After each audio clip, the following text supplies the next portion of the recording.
Alright, how's it going, everyone? This is Omar Thabit here from the Table Talk Podcast. Today is going to be episode 27 of the Table Talk Podcast, and we have a great show for you today. Our topic today is all about nonprofit organizations.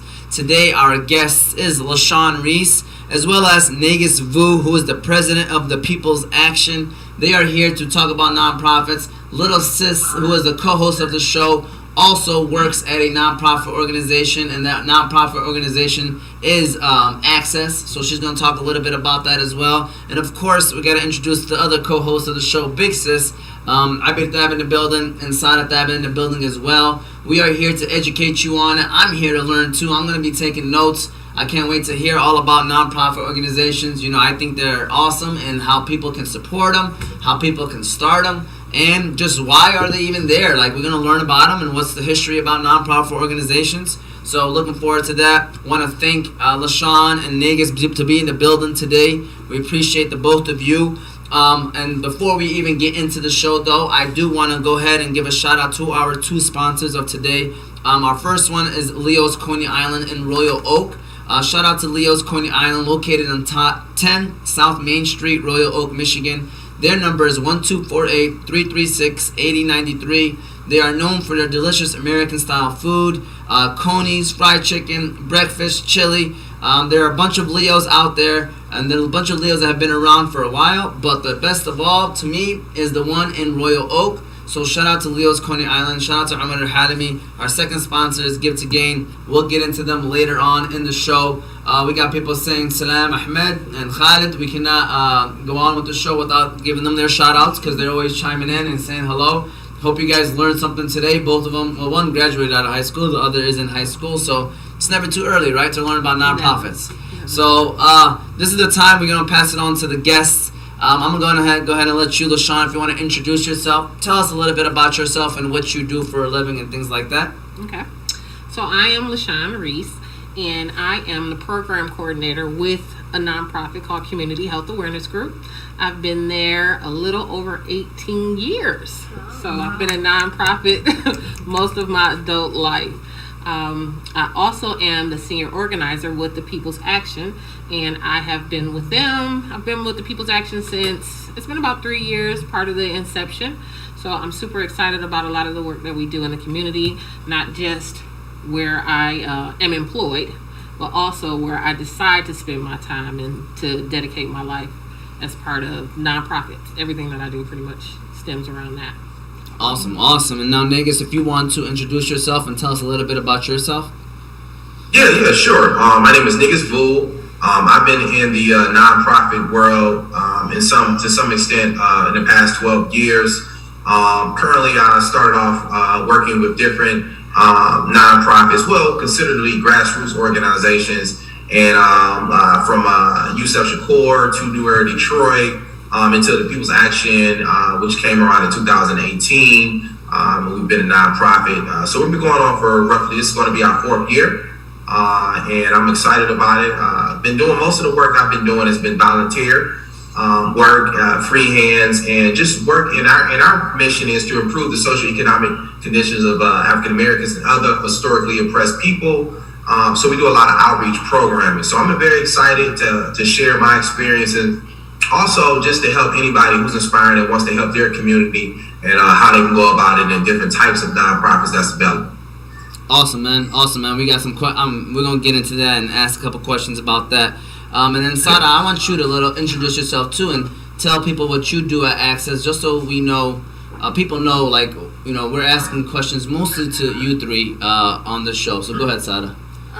So I work at Access. I'm under the Survival of Violence Empowerment Program. I am a case manager for transitional housing. So all of that is through grants. As long as we're doing our job and doing what's under the grants and whatnot, they keep renewing every year. And yeah. All right. Awesome. So I'm gonna start off with you, Negus, on the first question. Okay. What made you want to work for a nonprofit organization? That's a great question. Well, I felt that there needed to be a change, but it needed to be done. I needed to join something that was more that was structural, something that I commit to long term. I've always been a humanitarian, and by my past experience, I have a checkers past. So I've experienced on both ends different institutions from being in the streets, experiencing neighborhoods that were economically deprived, to being in college, to understanding the different dynamics that are happening, particularly in poor communities where I felt I wanted to make a change. And I felt based upon when you're knowledgeable, when you understand some of the things that are happening in your community, that you want to do something about it. And I felt that a nonprofit for a charitable cause was the perfect opportunity for me to get involved and make a contribution to alleviate those conditions that I'm aware of and that I want to help change. Awesome. I love that answer. LaShawn, what made you want to get into a nonprofit? Okay. So I met Vu even before we were part of the People's Action, before it was even a People's Action at that point. He would work with like backpack giveaways and that type of thing. I've grown up in a situation or in my life to where we always gave back to the community, because I come from a background where my mother was not there, so I had a lot of family and friends that were able to come in and kind of take care of us, help. I was raised by like my aunts and my uncles as well as my dad, obviously, but I've watched people pour into the community all of my life. So when it was time and when I was able to, that's all I knew how to do. And especially we were talking about it's never too early. So I've been doing community service and pouring into the community since I was about 12, 13 years old. Matter of fact, where I work now, Community Health Awareness Group, my uncle, I would help him do what's called the needle exchange. So it's where a person comes and they give you a dirty needle and you give them a clean one, or you teach them how to clean their works. And what that was doing is it helps keep down the infection, so infectious disease, that type of thing. So that's where I kind of got started with nonprofits. He's like, okay, well, you're coming over. This is some of the work that you're going to do. I had no idea that I would end up being a manager at one of the programs 18 years later. Went full circle. Mm-hmm. Yeah, absolutely full circle. Started as a receptionist there when I came home from school, and now I'm a program coordinator. So listen, when it's your calling, it's your calling. Mm-hmm. Yeah, and it's crazy. It's crazy how it happens, but I enjoy it. And they say that when you enjoy doing what's your day to day, you never work a day in your life. Mm-hmm. So I don't have problems or issues with helping people because it's all we know how to do. I bring my son up, he volunteers. I'm sure Vu is going to talk about some of the programs that we have, and he's been helping clean up neighborhoods since he's been able to carry a trash bag. Oh, that's so. right. That's what I'm talking about. I love to hear it. Very inspiring. Sada, what made you want to work for a nonprofit organization? I've always wanted to work at a place where I'll feel like I'm rewarded by the job. So when this job came, because I got my bachelor's in sociology, so I always wanted to work with people and whatnot. And mental health was a huge thing for me, and I knew that I accessed it a lot for that. So when this job opportunity came in, I was just like, it's perfect, exactly what I want to be. Where, like you said, when you're meant to do something, it's nice. What's your calling? It's your calling. Mm-hmm. Abir, do you want to ask anything or add something? But feel free to jump in. Like I was telling you, LaShawn, beforehand, my associate's degree was in social work.